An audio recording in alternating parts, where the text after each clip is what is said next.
প্রভাব বিস্তার করে আসছে। 14 সালের বিনা ভোটের নির্বাচনকে সার্টিফাই করার জন্য ইন্টারন্যাশনালি তারা ওকালতি করেছে। 18 সালে এই কারচুপির নির্বাচনের সেটআপ ভারতীয় গোয়েন্দা সংস্থার সহ এখানকার এজেন্ট সহ মিলিতভাবে করেছে।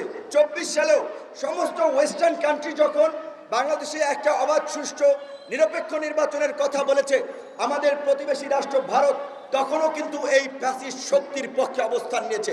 এখানে সাবেক কূটনৈতিক পিনাক রঞ্জন চক্রবর্তী থেকে শুরু করে সাবেক প্রতিরক্ষা মন্ত্রী এম জে আকবর সাহেবরা এখানে এসে আওয়ামী লীগের পক্ষে ওকালতি করেছে। অনেকেই বলেছিল ভারতের মতো একটা বৃহৎ শক্তি রাষ্ট্র শেখ হাসিনার পাশে আছে, চীন ফাইন্যান্স করছে, রাশিয়া আমেরিকাকে বিট করার জন্য শেখ হাসিনার পাশে আছে, কাজী শেখ হাসিনাকে বোধহয় হটানো যাবে না।